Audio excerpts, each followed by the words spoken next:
The dark future is quickly approaching, just a few more months to go. It's been a number of weeks since we last talked Cyberpunk 2077, arguably 2020's most anticipated game. Of course, the main reason why we have not talked Cyberpunk 2077 is just the lack of news and information being released by CD Projekt Red. But in recent weeks, that has changed. The delay from April to September certainly did put a damper on hype for some time, and maybe more importantly, it paused a lot of the marketing plans that CDPR had ready, but towards the end of April and now here in early May, we're starting to see a lot of new stuff popping up, like for example the various brand deals, which for the most part were announced simultaneously around April 16th, which probably means these brand deals were intended for the original release date and for whatever reason they could not be changed. But yeah, as most of you have seen by now, SteelSeries unveiled a few Cyberpunk 2077 inspired gaming headsets, Seagate announced a limited edition Cyberpunk 2077 themed Xbox game drive, and Microsoft revealed a really creative, limited edition, customized Xbox One controller, which I just had to copy immediately, and I did. Additionally, in the spirit of Cyberpunk, Microsoft around this time began their own ARG teasing something, which began with a cryptic tweet that users had to solve. This led to many users coming together to decipher the clues, which included various websites and secret codes. Eventually though, after seemingly hacking through Cyberpunk Corporation Arasaka's website and entering a series of correct passcodes, it resulted in an announcement trailer for the Cyberpunk 2077 Xbox One X limited edition console. Some did feel a little bit let down by this reveal, hoping for more, but I personally just love the cleverness and interactivity surrounding this game. Now, while these brand deals were somewhat of a big deal, we have a lot more to go over in greater detail today. This includes a lot more information on just how mature this experience will be, with confirmation of heads being chopped off, working guys/girls, and some further adult content or situations that we may encounter in Night City.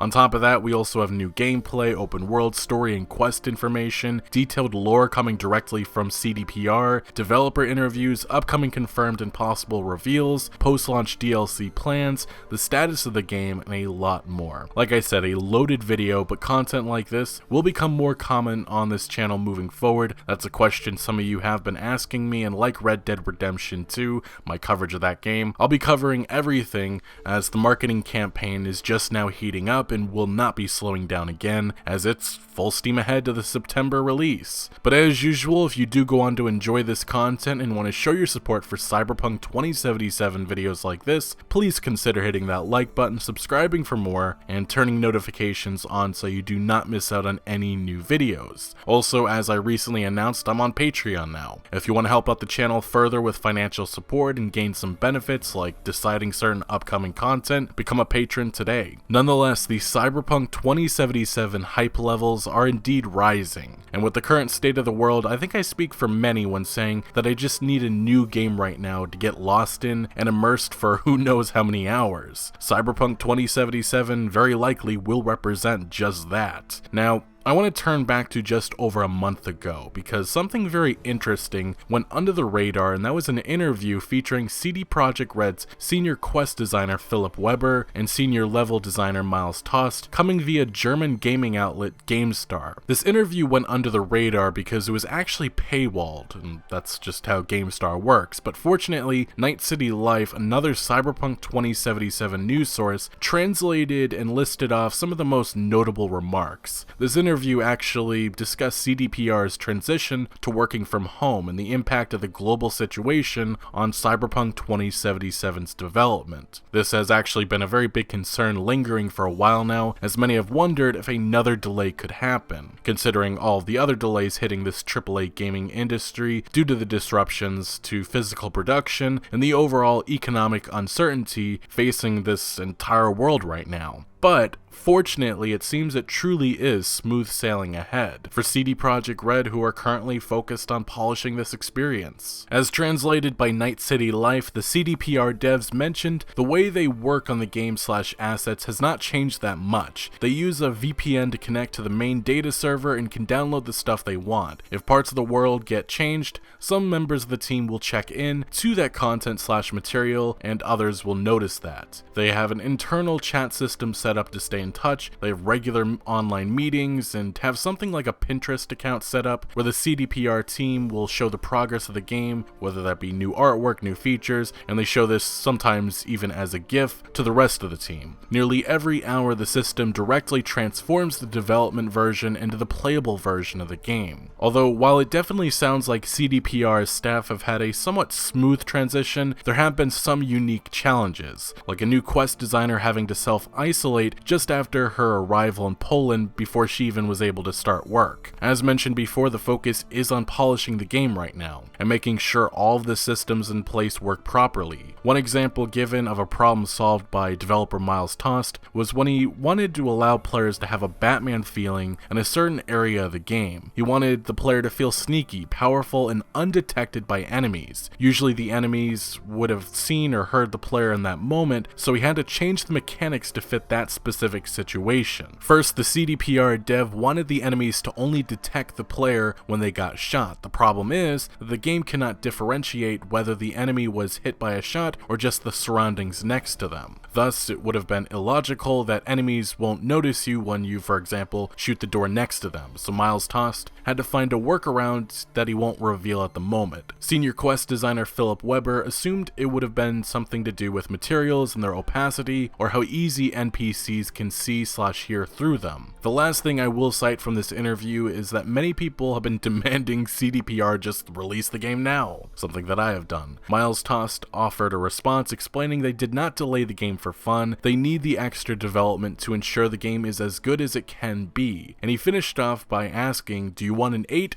or a 10? Now, following this interview, about 2 weeks later, CDPR's studio head Adam Badowski offered his own update, revealing that Cyberpunk 2077 has already been rated by the vast majority of rating boards around the world, which is nearly confirmation that the game is finished outside of polishing. Furthermore, during a management board report, CD Projekt's president and joint CEO Adam Kaczynski again emphasized that everything is moving along smoothly, saying, "Since mid-March, we have been working from home while ensuring continuity of all of our operations. Our goals have not changed. First and foremost, we intend to release Cyberpunk 2077 in September. We feel motivated and have the necessary tools at our disposal to meet this goal. We also believe that our long-standing strategy of avoiding debt and accumulating cash reserves makes us well prepared to meet any hardships which may be in store during these troubled times." A few days after this report was published, CDPR's executives held an investor call in which we got further insight into Cyberpunk 2077's development. CDPR confirmed around 600 developers are working on projects related to Cyberpunk. The whole team located in Wrocław, I believe I said that right, which consists of 40 people, are working on the multiplayer component, which is coming long after release. They have twice as much testers for the game than they had for The Witcher 3, and when the next-gen version of Cyberpunk 2077 is complete, it will be released as a free update for Xbox Series X players. No word yet on the PlayStation 5, as Sony hasn't revealed anything on that feature yet. Now, some of the more notable takeaways from this investor call included CDPR's DLC plans for Cyberpunk 2077. Adam Kaczynski confirmed that players can expect expansion sizes no less than The Witcher 3, which, if you played Hearts of Stone or Blood of Wine, you'd know both of those DLCs are practically the size of full-price games, so a lot more content coming after release. Kaczynski additionally hinted that, again like The Witcher 3, we would be getting an announcement shortly before the release of Cyberpunk 2077 of these single-player post-launch expansions. Now, CD Projekt Red did confirm one major hurdle that they're running into because of the current global situation, and that is localization/voice acting. CDPR's Senior Vice President of Business Development, Mikhail Novikowski, explained there are some difficulties with the localization process, specifically with recording some some of the actors. Most of the studios are closed down right now, at least for the time being. However, we have managed to record the vast majority of the voiceovers, but there are always some last pickup sessions, and we're not very worried about that because that's something we can record even later and add in the form of a digital patch. So by the moment the customers will actually buy the game in September, they would just download a file which would add the missing pieces of recordings, but that process has been hampered a little bit. The good news is that it sounds like CD Projekt Red isn't too concerned about this, and most likely this hurdle will be resolved before most of us even play this game for the first time. Lastly, one other big thing mentioned was marketing. While we had a decent chunk of news in recent weeks, we still have not had a look at this game since really August of 2019, when we had the gameplay deep dive, around 8 months ago actually. And CDPR's Mikhail Novakowski indicated that the real marketing campaign, which will likely include new previews and gameplay, will be kicking off starting in June. Specifically, Novakowski responded to a question about marketing, saying he's not going into details on this call since it's part of the marketing strategy, but we have plans for June to September without any physical events happening. We're able to execute the whole marketing mix without that. Interestingly, many have had their eyes on upcoming events, wondering when Cyberpunk 2077 may be shown next. Microsoft actually has a big event in a couple of days for third-party publishers, in which these devs will show off Xbox Series X next-gen gameplay of their games. The question is, and this is something that many have been pondering about, could Cyberpunk 2077 be shown, or are we really waiting for June? And actually, as of recording this video, it looks like CDPR has announced a Cyberpunk 2077 reveal event of sorts, Night City Wire, coming June 11th, likely replacing their original E3 2020 plans. It's also worth mentioning that CDPR's global community lead Marcin Momot indicated in a tweet that we likely will not be seeing a new trailer or gameplay or a new reveal before that day, and also the official Cyberpunk 2077 Twitter account responded by kind of playing along and playing around with the community. Right now, we do have a somewhat limited idea of what's ahead in terms of reveals. CD Projekt Red has confirmed along with IGN that Cyberpunk 2077 will be appearing during IGN's Summer of Gaming digital event, happening sometime in June. Additionally, Jeff Keighley's own gaming event that was recently announced, Summer Game Fest, that runs from May to August, features CD Projekt Red as one of the companies joining in to participate, so very likely we will have another look of Cyberpunk 2077 sometime during this period of time. Basically, what this means is that things are going to be very soon heating up in terms of marketing. But moving along though, this is probably one of the bigger stories you keep hearing about, and it's the specific age ratings given for Cyberpunk 2077. As we went over earlier, Adam Badowski, the studio head, confirmed in early April that most rating boards had given their ratings on Cyberpunk 2077, and as you might expect, a few rating boards have published their ratings with some very detailed accounts of a few of the activities we may encounter or take part in our time in Night City. First, Cyberpunk 2077's 18+ rating in Brazil leaked, with a list of things that are featured in the game. This includes moderate or hinted use of illegal drugs, weapons without violence, just some obvious stuff, criminal action without violence, maybe just some stealth robberies or holdups, derogatory language, verbal aggression, violent acts, adult pleasurements, filthy talk, description of illegal drug consumption or trafficking, erotic exploitation, intentional death, nude bodies, working girls/guys, erotic relationships, mutilation, intense erotic relations, cruelty, and more. But yeah, some people were extremely concerned about just how mature this game may be, and this kind of confirms that CDPR they're not playing around. They aren't backing away. This is a full-on adult experience not intended for the little ones, something that I greatly appreciate. CDPR's lead quest designer Pavel Sasko even commented on these leaked ratings, saying on Twitter, "You surprised? We do not F around." Now, this doesn't actually end here, because for Australians, it was announced that Cyberpunk 2077 will be sold unedited in the country, thanks to the classification board's R18+ rating, and they again have some details of just how mature this game is, and again, there is a big emphasis on the sheer amount of adult content that we'll encounter. The classification board noted that cutscenes, including the game's non-interactive quote-unquote naughty scenes, are primarily depicted from the first-person perspective. The report then outlined outlines 3 naughty scenes, I guess, that occur in the game. They are heavily redacted, so we don't understand the context. Anyway, the first scene description states at various points the player can, redacted, choose to engage the service of male or female NPCs labeled as working guys or girls. A redacted cutscene is then triggered in which the player character accompanies the worker to a room and engages in simulated erotic activity. The sequence is redacted, depicted from the first-person perspective with breasts and buttock visible as the NPC assumes fun poses and positions. The second description is more or less similar to the first one, in which it has 2 characters just going at it like some animals. Also, hopefully most of you understand why I'm being very careful with words, and yes, it's because of good old YouTube and how sensitive the system can be if you use the wrong words. Anyway, the final scene mentioned is a more detailed one in which it appears to deal with a quest or a mission that involves a woman that has been assaulted in that way. If you consider this a spoiler or just don't want to hear this, there should be a timestamp on the screen for you to skip past this description. Anyway, the third scene says that during one quest redacted, V enters a naughty shop redacted, mannequins are posed inside glass cabinets in various erotic positions, including a simulation of rear entry fun. Other small cabinets contain a variety of toys or devices, including a number of oversized schlangadongadong toys. Redacted V redacted enters a room, redacted, a lot of redactions in this. As V lifts redacted, her nose and mouth are revealed to be covered in blood. She is alive, but redacted clearly traumatized. The implication of the dialogue and post-action visual references is that she has been,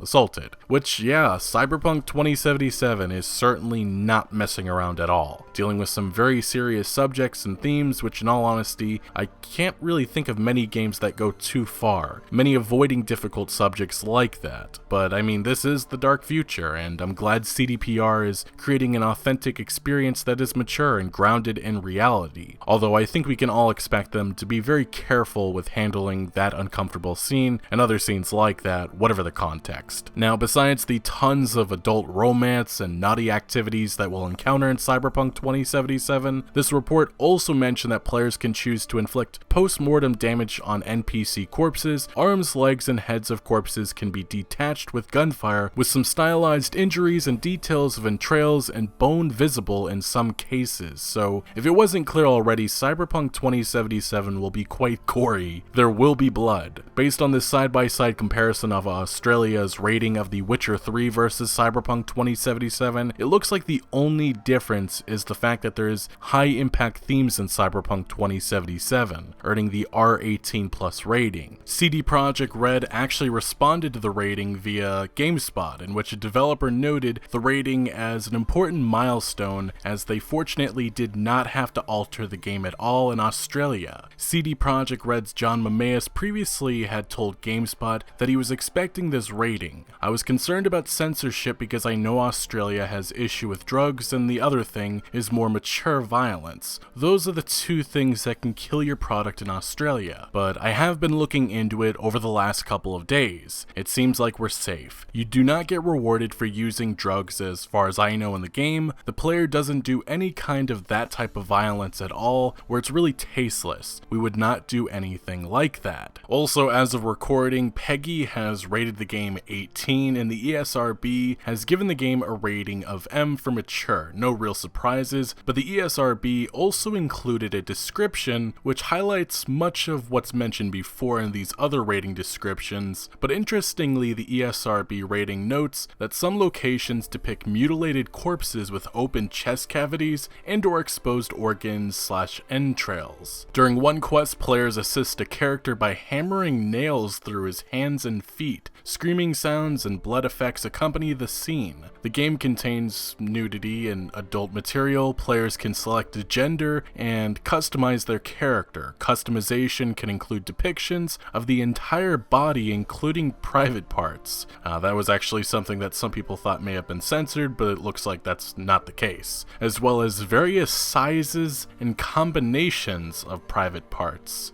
Players can encounter events where they have the option to engage in an in adult activities with other main characters or working girls/guys. These brief scenes depict partially naked characters moaning suggestively while moving through various positions. Some scenes contain brief depictions of thrusting motions, other scenes depict a character's head moving towards a partner's area. And lastly, some sequences allow the player to drink alcoholic beverages repeatedly until the screen distorts, so you can, I guess, experience being blackout drunk. And the character can also drive cars while drunk. Either way, it seems like there will be a lot of unique moments throughout our time in Night City, whether that be the blowing limbs off with a shotgun or the romantic adult stuff, like the fact that you may be able to customize your size is just it's hilarious, and I wonder how, or if at all, that impacts anything in the game's story. Proceeding forward now, we have is a bunch of detailed lore coming directly from CD Projekt Red. First we have is a couple of the corporations running Night City. Arasaka Corporation is a family firm from Japan.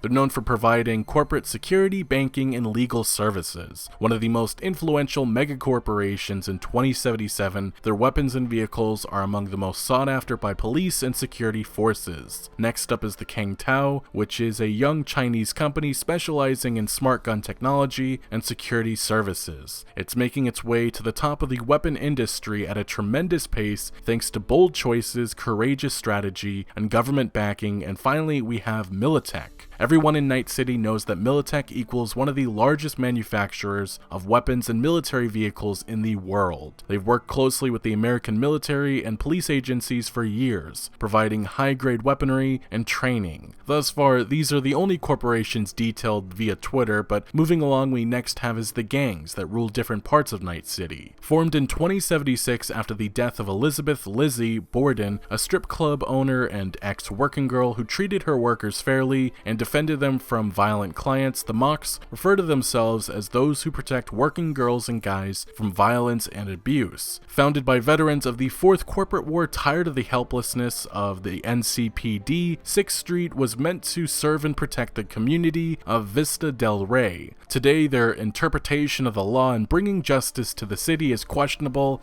and self-serving. The Animals, an aggressive street fighting gang from West Pacifica that avoids the use of traditional cyberware. Instead, they use ultra testosterone and animal supplements like growth hormones. They're animalistic at heart and dangerously proud of who they are. Next, one of Night City's largest gangs, the Valentinos, are bound by a strong moral code and century-old traditions, controlling swathes of predominantly Latino areas of Haywood. They treat values such as honor, justice, and brotherhood with deadly seriousness. Tiger Claws is a gang of Japanese origin and stylistic influence located in Japantown. They're ruthless and violent in practice and intimidating in appearance. Katanas, street bikes, and luminous tattoos are their trademarks. For now, that is just some of the lore that CD Projekt Red has been sharing on their social media, and likely much more is coming, but for some of the gangs or corporations mentioned, some have played huge roles in the shaping of Night City already, and some we actually have seen previously through gameplay. This includes the Mighty Animals gang we see in the second gameplay demo, and Meredith Stout, a Militech senior operations manager, and her agents were shown in the first gameplay demo. Both Militech and Arasaka have been bitter enemies or rivals, which during the Fourth Corporate War led to a tactical nuke going off in the Arasaka Towers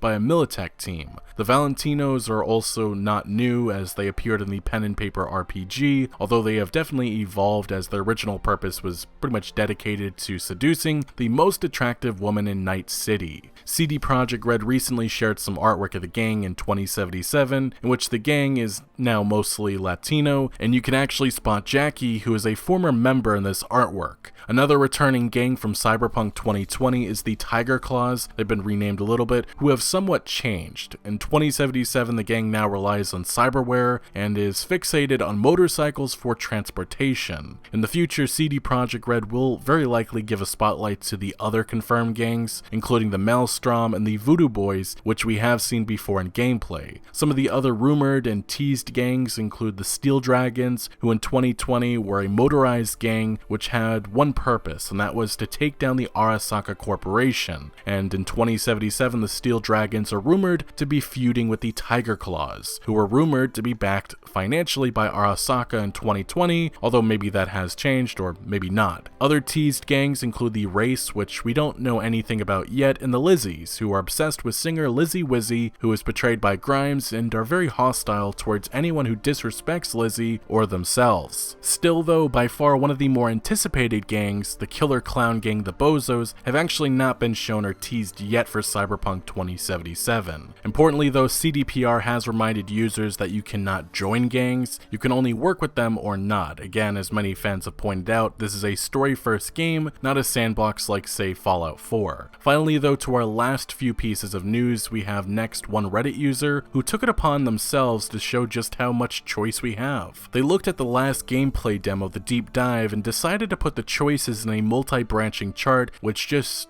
gives maybe a better idea of the amount of options that we'll be presented with. Continuing along, Reddit user Animosity Havoc was able to go through some old Cyberpunk 2077 artwork and somehow give us a much better look at a once mysterious hidden character. I'm not quite sure how he was able to enhance it so well, but many believe this individual or this character to be the mysterious Takamura. See, earlier this year it was revealed the 5 Funko Pop vinyl toys created for Cyberpunk 2077. This included the expected male and female V characters, 2 versions of Johnny Silverhand, and a 5th character named Takamura. Right now we have zero idea of who this character is, but obviously it seems they will be central or important in some way to Cyberpunk 2077's main storyline. It's worth mentioning this Reddit post with the enhanced character image actually got the attention of CDPR's senior quest designer Philip Weber, who took to Twitter saying, "I'm amazed at the CSI level detective work our community is doing for Cyberpunk 2077, and no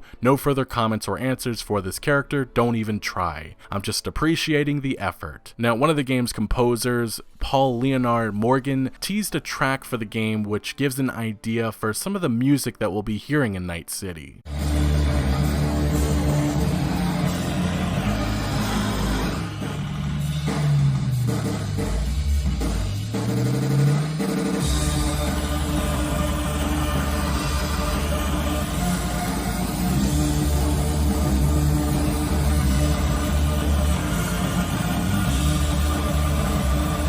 But again, thanks to the hard work of the Cyberpunk 2077 Reddit community, one user gave us an idea of what the world map looks like up against Grand Theft Auto 5's world. Although it must be emphasized, unlike Grand Theft Auto 5, Cyberpunk 2077 has a lot more verticality, which means that we don't really have a good idea of just how massive this world is. But even up against GTA 5's map, still pretty darn huge, and most importantly filled with tons of quality content for us to take part in. And lastly, Wendy's actually announced their own Cyber ARG, which of course caught the attention of the Cyberpunk 2077 Twitter account. Nothing really to note here, just a lighthearted moment that I thought was worth mentioning. Anyway, Cyberpunk 2077's release is quickly approaching. We know the ARG campaign, which we discussed months ago, was only paused, so likely we'll see that resume soon, but what type of reveals or news are you wanting to see before release? Let me know your thoughts down in the comment section below, but thank you for watching. Make sure to leave a like if you did enjoy this video, or if you found any informative value, and make sure to follow my other social media accounts for updates on new videos. Links are always down the description below. I'm most active on Twitter, giving opinions on news that I do not always get into video form, so do make sure to follow me over there. Also check out my Discord for all sorts of discussion on games like Cyberpunk 2077, and again, thank you for joining. Consider subscribing for more videos like this,